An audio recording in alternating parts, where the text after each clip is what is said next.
Olá! Neste episódio do podcast Poder Piauí, eu, João Magalhães, vou conversar com meu xará, o vereador de Teresina, João Pereira, histórico no Partido dos Trabalhadores. Acredito que é um dos personagens que conhecem bem, por dentro, a história do Partido dos Trabalhadores no Piauí. Agora, ele está do lado de frente das câmeras em um mandato parlamentar como vereador de Teresina, e a gente vai abordar todos esses assuntos. A gente vai, claro, tratar também de assuntos que impactam a vida das pessoas, a vida dos teresinenses. Como você sabe, o podcast Poder Piauí tem esse objetivo, de discutir os bastidores da política, do judiciário, do legislativo, discutir economia, mas em um papo descontraído, né? Sempre com autoridades e com pessoas que dominam determinados assuntos. Então, eu queria iniciar agradecendo ao vereador João Pereira pela sua presença aqui no podcast Poder Piauí. Eu que agradeço, João. Satisfação imensa poder participar do podcast Poder Piauí. Em seu nome, quero agradecer a todos que fazem aqui este belíssimo trabalho.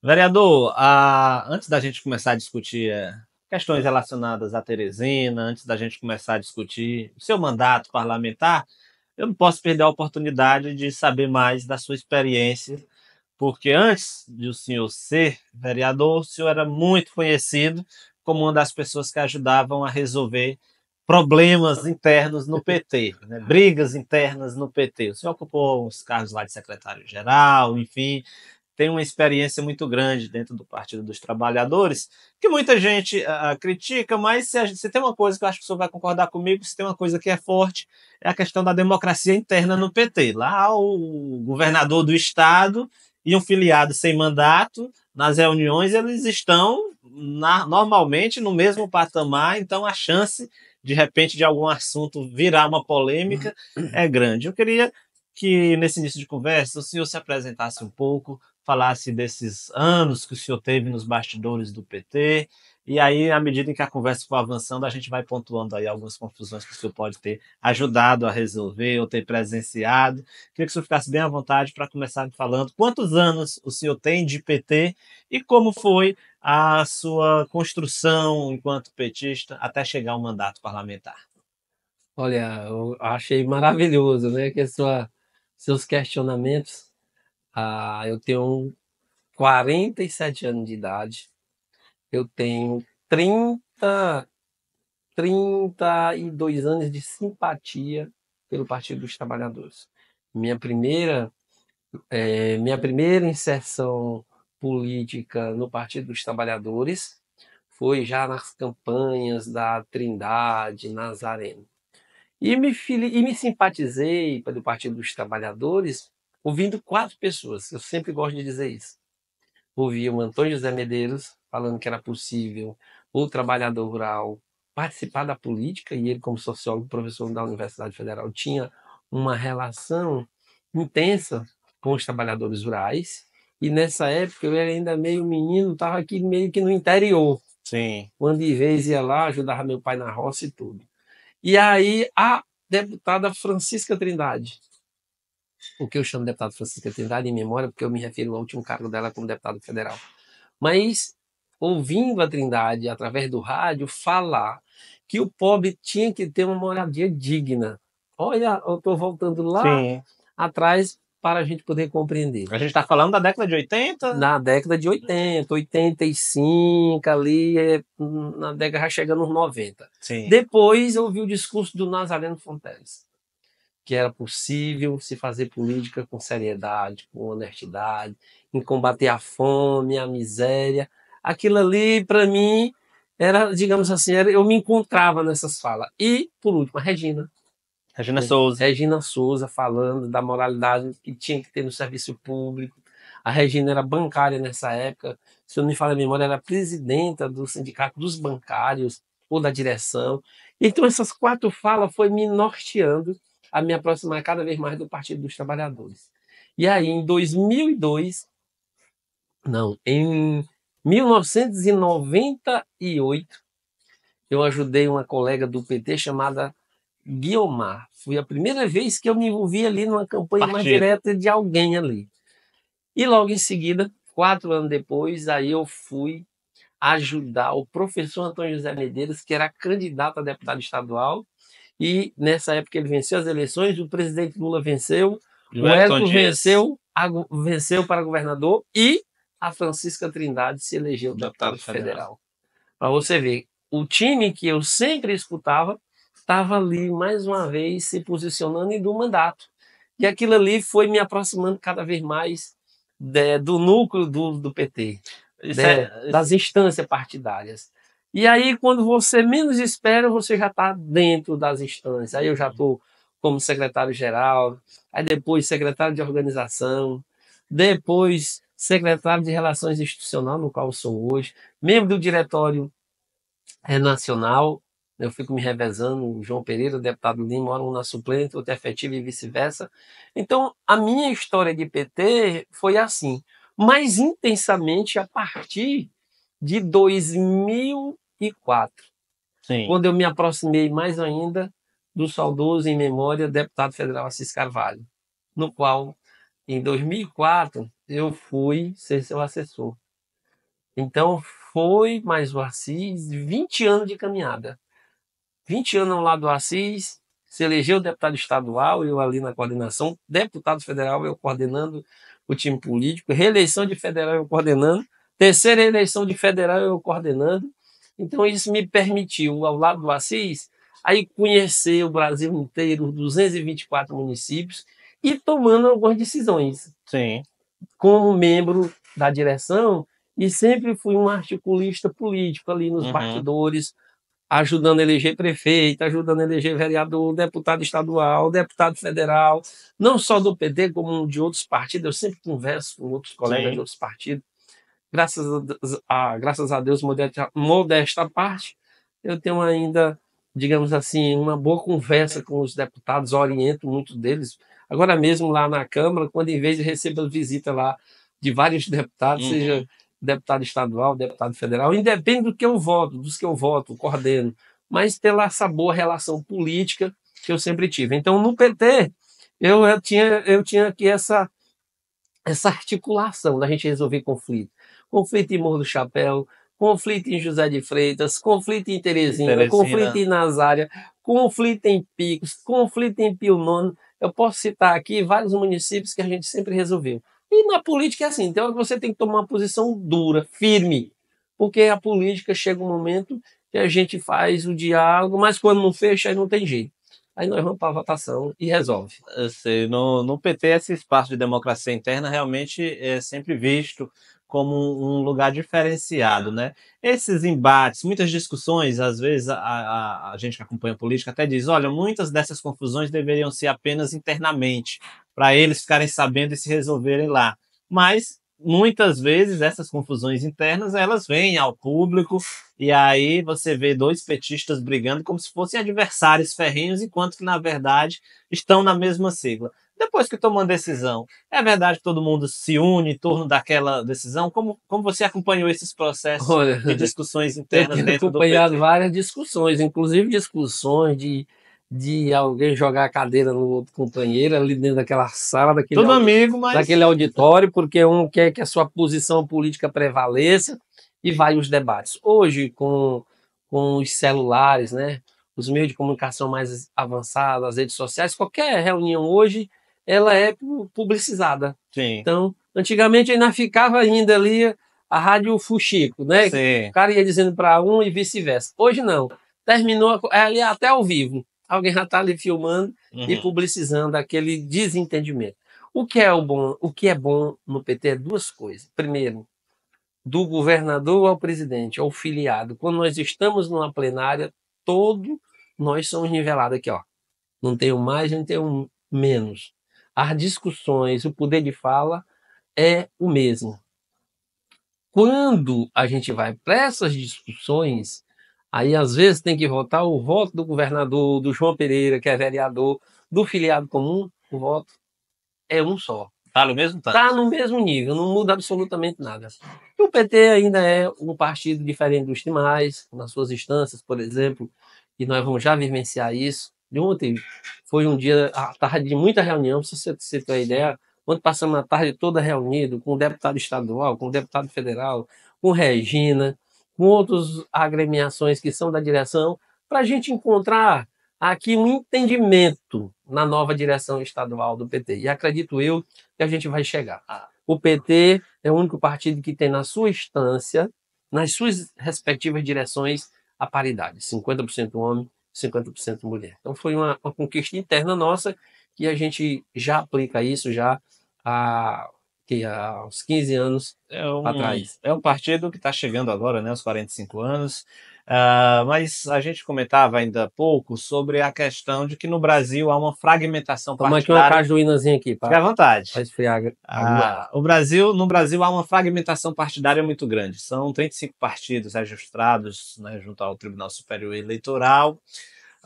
E muitas vezes a gente observa que são poucos os partidos que conseguem ter uma identificação grande com a população, né? Desses 35 partidos, não é à toa que muitos precisam recorrer a federações para poder atingir a cláusula de barreira. A maioria desses 35 partidos são partidos de cartório, como a gente chama. Ele existe ali do CNPJ, mas é um partido onde não tem ali um envolvimento com as militâncias. Como é que você observa a evolução do PT no relacionamento com a população? Como é que você identifica, né, esse relacionamento entre o PT e a sociedade brasileira ao longo desses 45 anos que o partido vem construindo? Teve uns momentos de crise, a gente sabe que o PT passou por uns momentos de crise muito grande, mas hoje como é que você avalia essa relação entre o partido e a população brasileira? Olha, a gente tem, primeiro aqui voltando para essa quantidade de partidos cartoriais, né? Eu acho que temos que, o Congresso, ele tem que aprovar aí a mudança na forma de constituir os partidos. Por exemplo, partido que não tem a sua representatividade no Congresso, ele tem que deixar de existir, porque fica apenas aquele partido cartorial para chegar a cada eleição no município, fazer uma barganha. Então, tem que mudar. Eu sou um defensor da redução da quantidade de partido, respeitando as representatividades existentes, respeitando o apelo popular que cada partido tenha. Mas, neste momento, eu digo sem medo de errar, aproximadamente 50% dos partidos hoje, uma boa parte, ele não tem ressonância Militância. com a população brasileira. Por isso que se torna os partidos cartoriais ou de uma única pessoa. E eu sou defensor que a gente reduza essa quantidade de partidos. O Partido dos Trabalhadores, ao longo da sua criação, aos 45 anos, eu volto aqui para a década de 80, um partido que conseguiu juntar toda a classe social naquele momento em prol de uma causa. Qual a causa? Em prol das causas. Qual causa? Quais causas?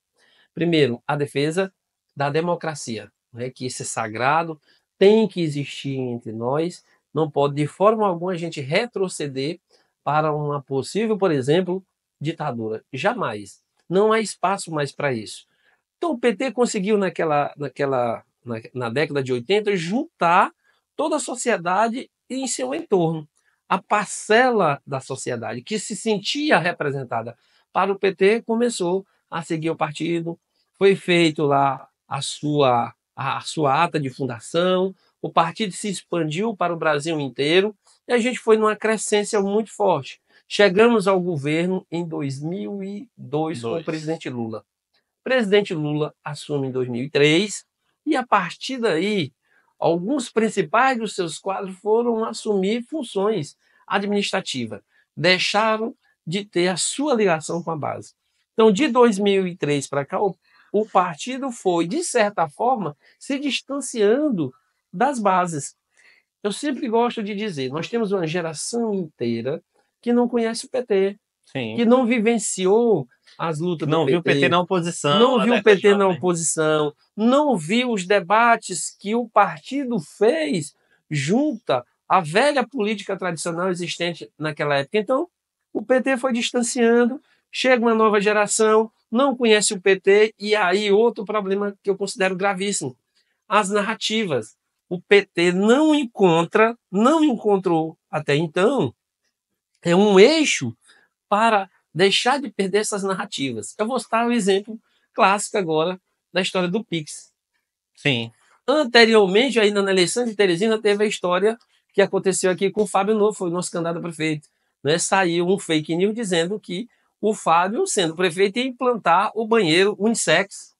E rodou os cards e a gente não conseguiu desfazer essa mentira. Então, as mentiras produzidas, né, por profissionais, por uma parte da elite que quer mesmo o caos, que não tem proximidade aqui, né, com o povo mais pobre do nosso país. Não estou nem falando de direita e esquerda, estou falando do povo mais pobre do país. Termina criando os fatos e o partido, por estar distante das bases, a gente perde 90% do debate por as narrativas criadas com fake news em relação ao partido e os seus projetos. Com base aí no que você tem comentado, queria abordar 2 pontos que eu acho interessantes. Primeiro é que muito se cobra, né, do PT uma avaliação, autoavaliação de momentos em que o partido errou enquanto estava na condução, principalmente do país. E aí a gente está falando de episódios realmente, como o Mensalão e outros que fazem parte da história da política brasileira, e muitas vezes alguns segmentos cobram do PT uma autoavaliação. E uma outra questão, essa é mais atual, né?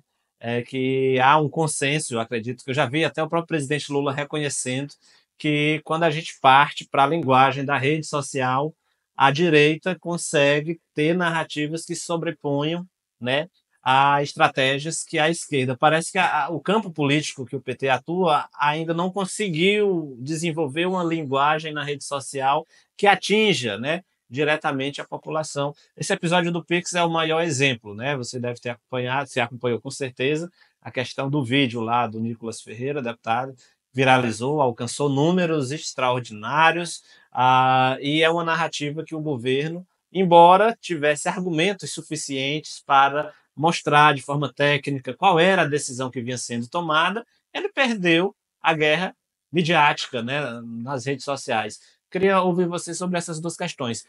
O que é que você sente quando ouve que o PT não fez uma autoavaliação de alguns erros que ele cometeu e o porquê que a esquerda não consegue vencer a disputa da linguagem nas redes sociais? Olha, eu me lembro no governo da Dilma, eu Sim. mais o deputado Assis dentro do carro, a gente ia para Parnaíba.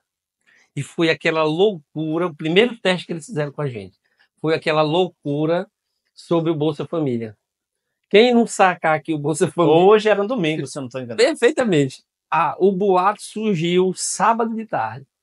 Quem não sacar o Bolsa Família até amanhã, todos vocês vão estar fora do programa. Foi aquela loucura, caixas econômicas no país inteiro superlotada. Eu me lembro que essa presidente Kennedy aqui dava até trabalho para a gente chegar ali no Balão do São Cristóvão, no Dirceu, na Joaquim Nelson, foi uma loucura. Eu passei na Duque de Caxias, ali perto do Atacadão, onde tem uma agência da Caixa Econômica. Não sabia do que se tratava, só vi que domingo, 9 horas da manhã, a fila estava enorme lá. Ali foi o primeiro teste. Ali nós perdemos e perdemos de feio.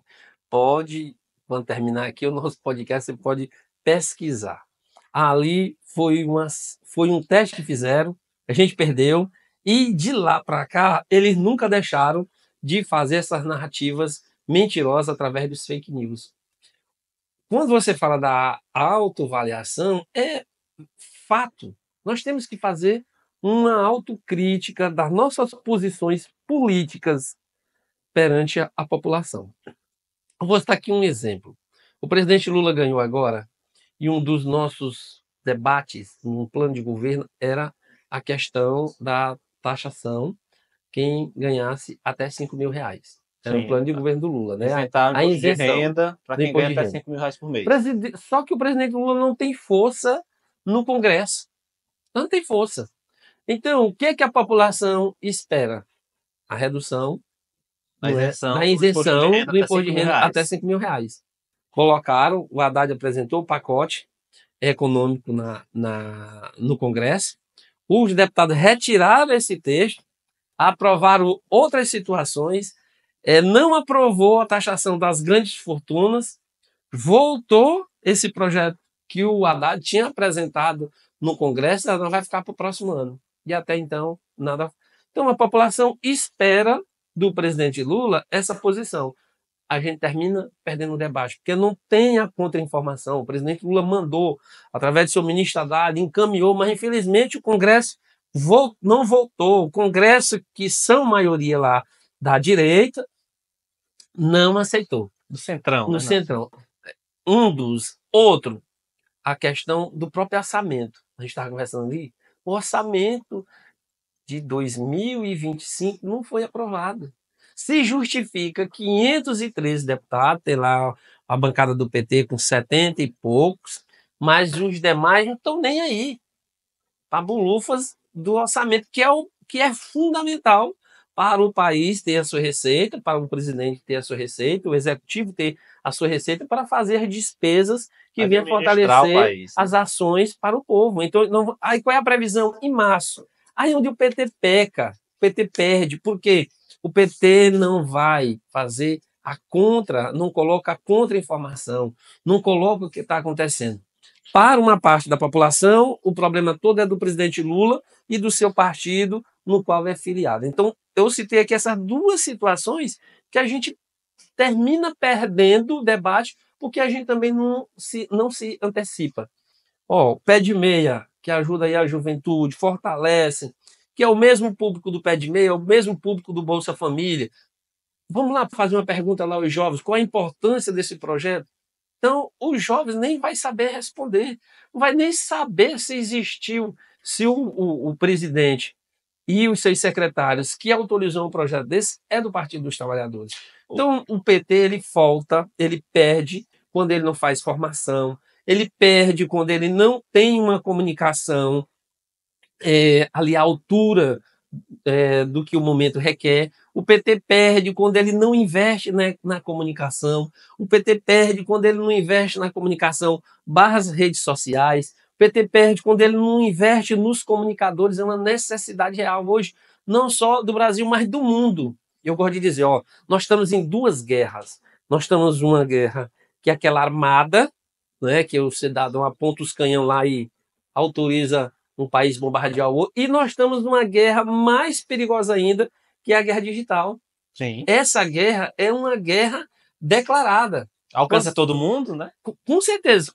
Quando você vê lá um ministro dos Estados Unidos, que é o bam aí do mundo digital, criou até uma ré pro foguete. O que foi que ele fez? Ele fez o gesto do Hitler, do maior ditador que essa história já conheceu no mundo. O que esse cidadão fez, não é, o mal para o mundo inteiro, matando milhões e milhões de pessoas, e o cidadão se acha no direito de fazer o gesto simbólico que esse nazista fazia naquela época. Você vê claramente, aí é onde eu quero chegar, você vê claramente a guerra no mundo digital. E o PT, ele não está se preparando, não se preparou. E se continuar assim, cada vez mais a gente perdendo todos os debates nas redes sociais, na guerra digital que existe. O que eu particularmente acho estranho nesse processo é que normalmente nesse processo de disputa, né? Quando eu falo de disputa de narrativas entre o campo, eu acho essa discussão direita e esquerda muito ultrapassada, porque se a gente for pegar o que a gente chama de esquerda hoje, não é esquerda, né?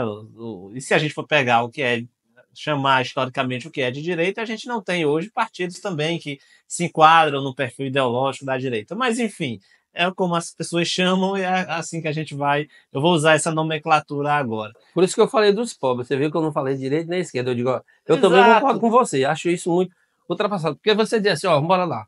O PT é de esquerda, mas a gestão do PT... A política econômica do governo Lula, você vai concordar que beneficia os bancos. Ela está, a gestão, entrelaçadas com quem é de direita, com quem é de esquerda. Vou voltar aqui no popular. Quem é rico e pobre, estão ali todo mundo pensando, quem está no governo ali da mesma forma. Por isso que eu concordo com você. Eu acho que esse debate de direita, esquerda, ele tem que mudar. A gente tem que procurar uma forma para que a população se encontre numa nova nomenclatura, para a gente fazer o confronto mais realista, um né? confronto social que é necessário, Exato. né? Eu me lembro, na década de 80, minha mãe sempre me contava uma história. Ela morava num terreno de um cidadão, e aí lá era coco e tucum, Sim. né? Coco Aí, babaçu, coco, babaçu e tucum. Você conhece tucum, né? Que sim, são. Então, tanto assim, território dos cocais, então eu é, conheço muito bem. e lá ela tinha que trabalhar nessa área.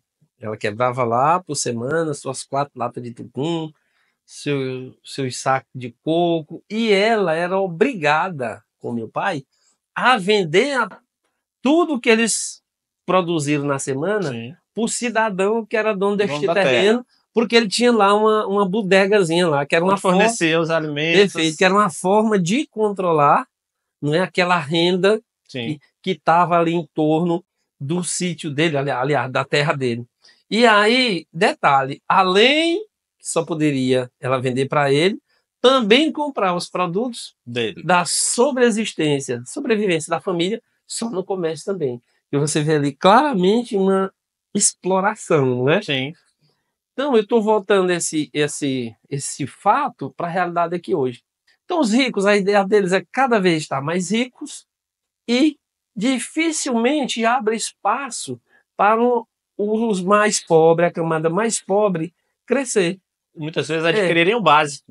perfeito. Por isso que a gente tem que encontrar uma forma de fazer esse diálogo com a sociedade. Direita, esquerda, eu acho que termina que se nivelando ali todo mundo E pelo campo são, político, e são né? conceitos ideologicamente ultrapassados, aí que, no meu entendimento, os partidos de hoje também não se identificam do que seria a teoria da esquerda e da direita, porque, de fato, você tem contradições, e é Perfeito. normal existir contradições nos partidos políticos, as pessoas são contraditórias, os partidos, então, também são. E aí você tem alguns episódios engraçados, né, de pegar partidos que, em tese, são de esquerda, mas que defendem algumas políticas que não tem nada a ver com a esquerda, assim como muitas vezes você tem partidos de direita que defendem coisas que naturalmente nunca serão de direita. Mas, enfim, o que eu estava querendo comentar é que nessa disputa de narrativas, e aí vamos ter que utilizar os conceitos que todo mundo sabe de direita e esquerda, Uhum. a gente tem uma esquerda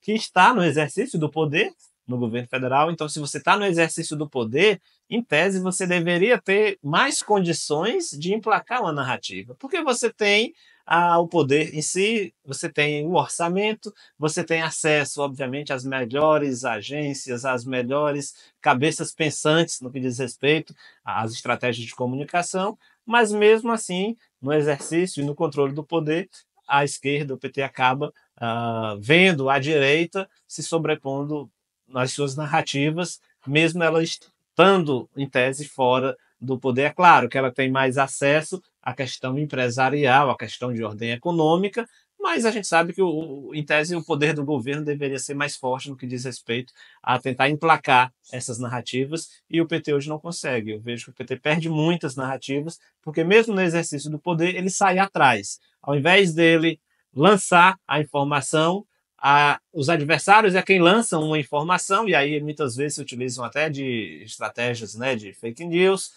e aí depois o governo sai para tentar apagar um incêndio que já foi criado, enquanto que, na verdade, ele deveria, era ele mesmo puxar determinadas discussões. Né? Olha, eu concordo com você. A gente sempre está na retranca. A Isso. gente não se antecipa os fatos. Eu vou voltar aqui de novo para a história do Pix, né? Quando o Chupetinha lá mentiu lá, nós, depois de 2 dias que saiu alguma coisa dizendo que era um fake news. E Que ali já foi a foram, deputada, né, do é, PSOL, que foi quem foi, conseguiu emplacar uma narrativa de foi. contraponto, né? Então ali em 2 dias na guerra digital, todo mundo já estava sabendo da mentira que foi contada. E comprado uma ideia, né? Perfeito. Então, assim, como a gente não se antecipa os fatos, a gente termina pagando um preço muito alto. E mesmo no governo, agora eu vou voltar aqui para o governo, na institucionalidade, também a gente fica na retranca. 15, 13 deputados. O PT tem um pouco mais de 70, se não me falha a memória. Então, esse percentual é muito insignificativo diante do poderio desses 300 e tantos que estão lá, todos representados pelo o poder econômico. Se você contar aos professores, algum agricultor, algum jornalista que vem aqui, é muito pouco esses profissionais que vieram aqui da classe financeira mais baixa. Então, se você pegar mais de 300, são todos eles ligados a algum poderio econômico, seja nos seus respectivos estados, ou seja, né, a nível nacional. Então, o PT termina sendo refém administrativamente da, da, da Câmara, aliás, do Congresso. Isso é muito ruim. Por isso que a gente, mesmo no governo, a gente tem que fortalecer algumas ações para que, de fato, a gente aumente a nossa bancada. E aí, eu sei que não vai chegar pelo menos na metade, mas pelo menos minimizar mais para que a gente possa apresentar os nossos projetos, como eu acabei de dizer aqui, a questão da isenção de quem ganha até R$ 5.000 e por aí vai. A retranca, seja institucional, seja ela política, é porque, do ponto de vista político, a gente não tem uma estratégia clara para antecipar. E institucional é porque, infelizmente, o PT é minoria no Congresso.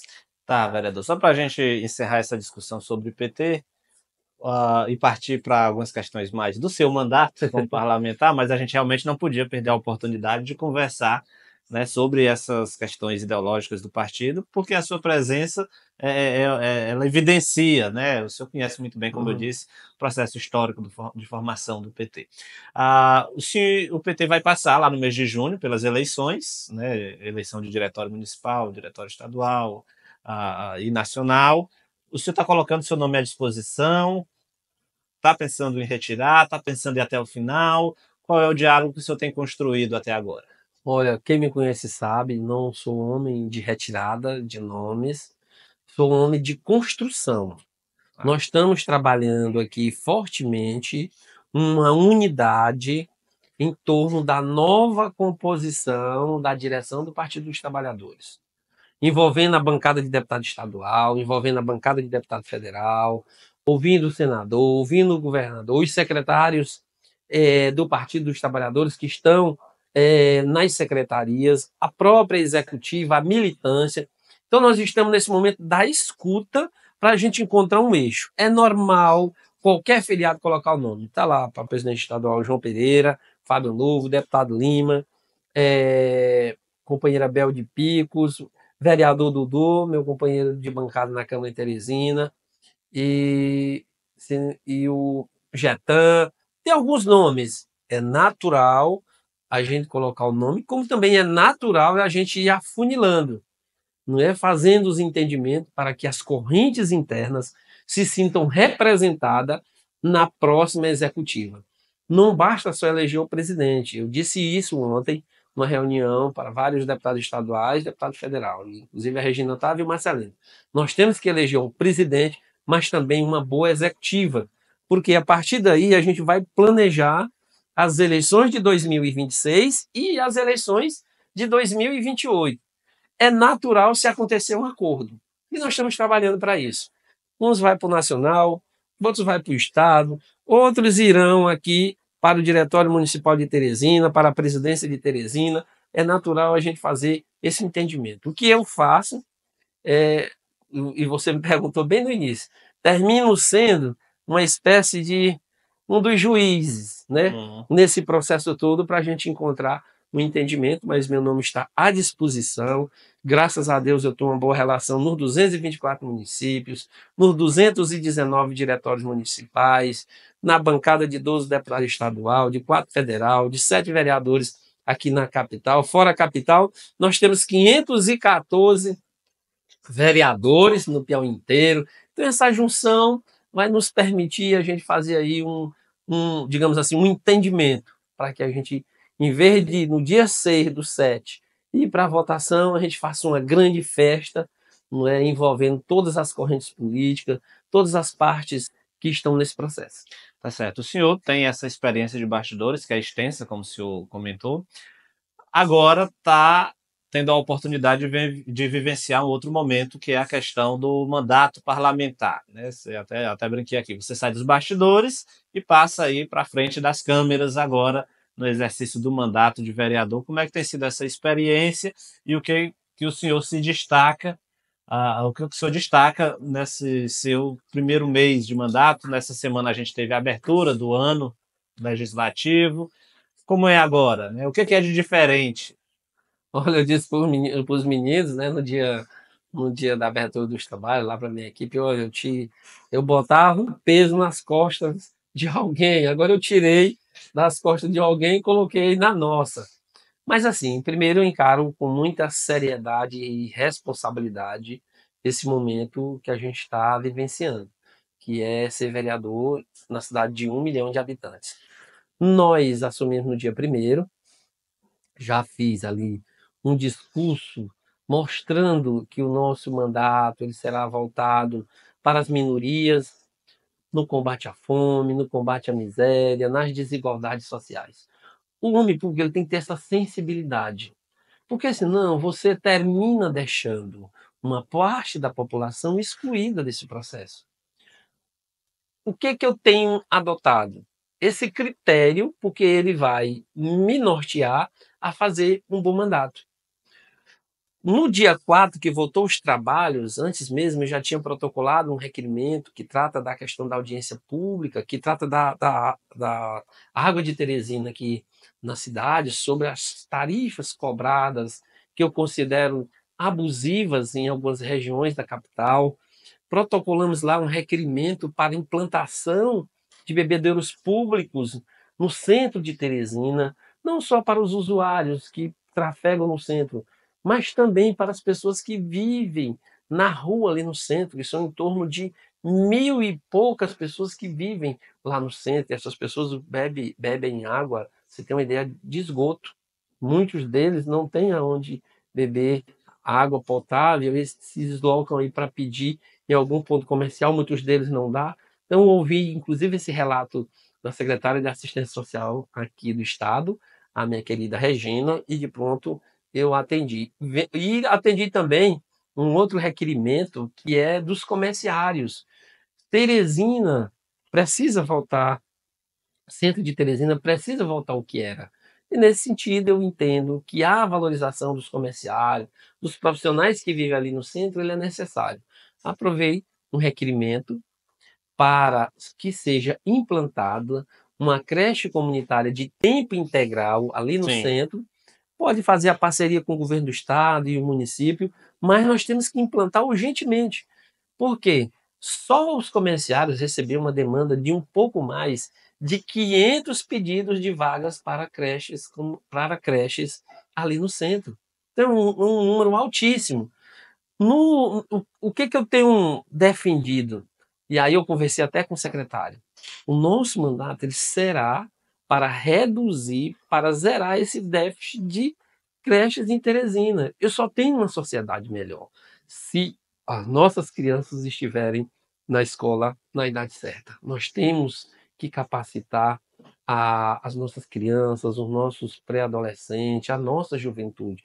E o gosto pela leitura, o gosto pela cultura, o gosto para a educação, ela começa logo ali com seus 2 anos e meio. Sim. Se a gente não incentivar as nossas crianças, nós vamos ter evasão escolar muito maior, com os índices maiores, criando aí uma nova sociedade de pré-adolescentes e adolescentes que não estão nem aí para nossas culturas, para as nossas raízes. Então a gente tem que voltar um pouquinho lá atrás, né, a leitura, despertar para a arte, despertar para a cultura, e tudo isso começa com a criança indo para a escola na idade certa. Por isso eu apresentei esse primeiro requerimento.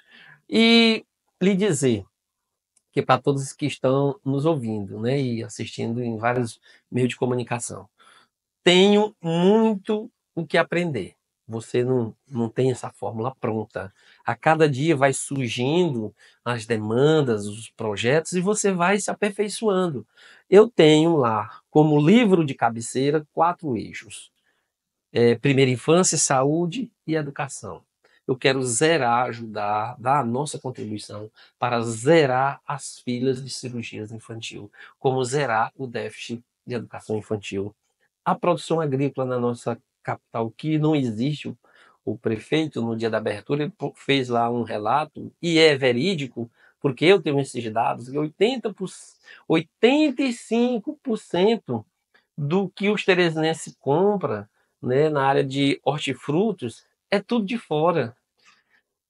Sendo que a nossa cidade tem uma área rural que tem água, né? Não falta água, Não falta água, temos 2 grandes tem as rios, condições técnicas favoráveis, tem mão de obra tem mão de obra suficiente, tem área rural, porque realmente eu acredito que quando a gente olha para o desenvolvimento de Teresina, a gente tem perdido muita oportunidade nessa questão da agricultura familiar, nessa questão da produção de alimentos. Realmente é um demais. ponto que deixa a Você desejar quer outro dado? historicamente Você aqui quer na outros cidade de dados Teresina. assim absurdos? Sim, pode ficar à vontade. Os municípios são obrigados a comprar no mínimo 30% para A merenda escolar, né? Todos, praticamente todas as compras de fora. O MST que votou em mim, aqui em Teresina, eles compram produtos de fora para poder vender nas escolas do nosso estado. O MST, que tem vários assentamentos em torno. Então, não há uma priorização na agricultura. Quero resgatar a lei da saudosa deputada Francisca Trindade, que essa lei tratava, que a lei do projeto Cinturão Verde, da obrigatoriedade do gestor investir um percentual na agricultura. Sim. Quando a lei foi aprovada, no ano seguinte, a produção agrícola em Teresina aumentou. A lei, deputada faleceu, mudaram a lei, resultado, não tem mais essa obrigatoriedade. Por isso que a agricultura será uma das nossas bandeiras. O outro é a pessoa com deficiência. Olha, o que está acontecendo hoje com as nossas crianças barradas em escola, plano de saúde que vocês viram agora, Sim. assim, está fora do comum. É como se as pessoas não existissem. Não E pode aí ser a gente assim. está falando de algo que impacta a qualidade de vida diretamente da criança, da Da família. família. Realmente, obviamente, que a família que tem uma criança que demanda uma atenção mais especial, ela tem uma vida comprometida para cuidar da criança. Se ela não tiver esse incentivo, essa facilitação, realmente a qualidade de vida dela fica comprometida. Comprometida dela e toda a família, porque assim, o município ele é responsável.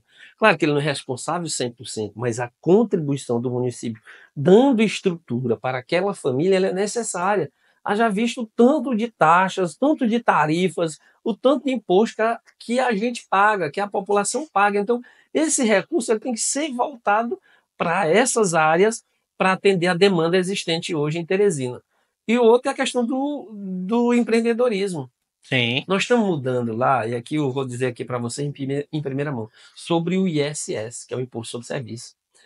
A prefeitura não pode, nenhum gestor mais, fazer a arrecadação desse bolo anual e ele ser livre para gastar da forma que os gestores acham que devam ser. Que aí vai para outras áreas e não O incentiva que eu estou exatamente o defendendo? Que seja empreendedorismo. criado um fundo, uma espécie, seja de FECOP. Nós estamos ainda Estudando ali. nós estamos num grupo de trabalho que eu criei técnico só para projeto de lei e essas situações para a gente criar aqui uma nomenclatura deste fundo, para que seja investido no empreendedorismo jovem. É um exemplo. Segunda-feira vai amanhecer 80 mil jovens sem oportunidade de emprego. 80 mil jovens na idade certa de ir trabalhar e não vai porque não tem oportunidade. Ou a gente cria os mecanismos para que esses jovens possam desenvolver suas habilidades na área do empreendedorismo, ou seja, em qualquer outra área, ou nós vamos ter cada vez mais um grupo de jovens sendo sustentado por pais, por familiares.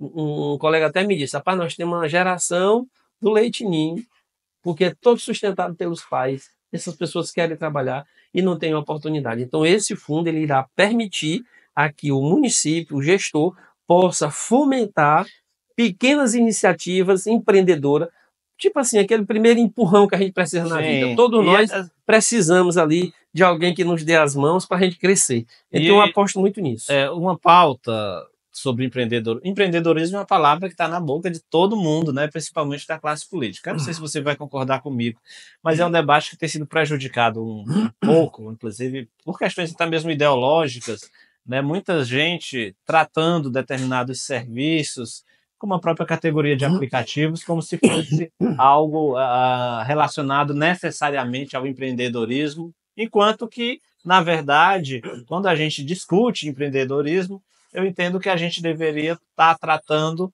de uma mão de obra qualificada da oferta do poder público, né, fomentar uma mão de obra qualificada do poder público, a conseguir incentivar ali investimentos e uma qualificação em outros setores produtivos de fato, né? É preciso que a gente faça essa separação. Quando a gente fala em empreendedorismo de verdade, a gente está falando em inovações, em ações que de fato geram uma produção de riqueza, geram um determinado produto e não necessariamente uma prestação de serviço em si.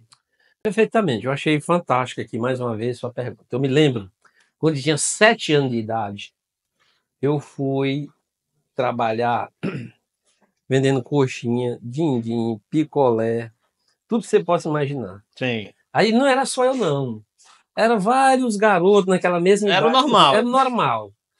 Ali, de certa forma, você é um empreendedor. Você estava Sim. tendo ali a obrigatoriedade de comprar e pagar o que você comprou, e aquele lucrozinho que você tinha, você comprava ou uma chinela havaiana, ou uma camisetazinha lá no Diga Meu Bem, mas era uma forma de você se manter. Sim. O que eu defendo? Hoje, com uma inovação tecnológica, nós temos um mundo inteiro para que esses jovens eles possam despertar para o empreendedorismo digital. E pode pesquisar. Você não vai encontrar nada hoje em Teresina, mas nada mesmo relacionado a essa categoria de empreendedores. E que os jovens podem perfeitamente dominar essa, digamos assim, essa nova modalidade de empreendedorismo. O governo do estado criou a Secretaria da Inteligência Artificial. Isso eu achei. Inovação, né? Eu tive uma conversa com o secretário, André, que é meu amigo, professor André Macedo. André Macedo. E aí os dados que ele me passava, assim, rapaz, nós estamos longe, longe, longe, mas muito distante da gente chegar pelo menos ali a 15% desse mundo digital que existe hoje, que é uma perspectiva enorme para novos negócios. E volto a dizer, e os jovens, eles se encaixam perfeitamente nessa nova modalidade. Mas você não encontra. Então a ideia nossa lá é a gente fazer digamos assim, essa mudança na lei para criar esse fundo e a gente fazer com que os jovens tenham acesso a créditos, repito novamente, ele não vai receber e não vai ter que devolver. Vai receber, vai pagar o crédito que ele fez, assim como o banco agora, a Badesco, já está fazendo Sim. isso no estado É um inteiro. financiamento. Perfeitamente. Eu mesmo já orientei, fiz oficina com as associações de mulheres e 150 mulheres estão acessando crédito para ampliar o seu pequeno negócio. O que eu defendo é que o jovem tenha o crédito, pague, mas ele precisa empreender para reduzir essa quantidade de homens e mulheres desempregados na nossa Teresina. Meu amigo, eu vou dizer um dado aqui para você triste. De 100% dos meus atendimentos, 95% é um pai de família e uma mãe de família pedindo um emprego para um filho porque não tem oportunidade. Eu recebo várias mensagens aqui no meu celular, assim, de desabafo que você só acredita porque você recebeu aquela mensagem. Então é preciso a gente unir força para alavancar a geração de emprego e renda. E eu só acredito se o empreendedorismo for prioridade em qualquer gestão, porque é uma forma da gente reduzir os índices de desemprego que tem. Porque o município não suporta, o estado não suporta, os pequenos empreendimentos precisa estar incluído. Você sabe quantos comércios tem em Teresina? Não. Aproximadamente 30 mil. Pequeno, estou dizendo pequeno.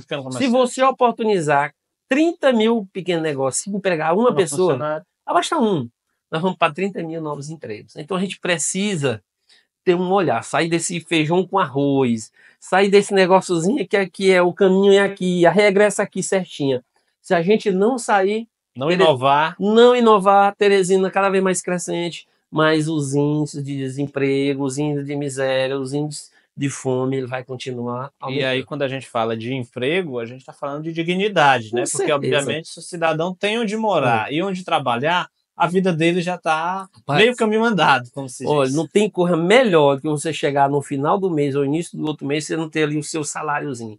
Ali eu, tô bom, eu recebi só esse, mas eu posso contar com esse. A partir né? daí você vai correr atrás de mais. Em vez de comprar um filé, eu compro uma piaba. Em vez de comprar uma piaba, eu compro uma lata de sardinha. E você vai se ajeitando. Agora, chegar no final do mês, meu amigo, pai de família, não ter o seu pão de cada dia para os seus filhos é muito triste. E eu me coloco no lugar de um pai e uma mãe dessa, porque eu já vivenciei essas faltas de oportunidade. Dói. Dói não é a dor da pancada, é a dor na alma que não tem quem tire esta dor. Por isso que o nosso mandato será voltado para essas pessoas. Vereador João Pereira, queria agradecer a sua presença aqui no podcast Poder Piauí. É um projeto que está se iniciando e a ideia é que ele se consolide ao longo do tempo. Queria que o senhor ficasse à vontade para falar suas considerações finais, pontuar algum assunto que a gente esqueceu aqui durante a conversa, que o senhor acha importante, né, apresentar para a nossa audiência. Primeiro, agradecer mais uma vez, meu querido João, pela oportunidade, desejar sucesso, né, no podcast Poder Piauí.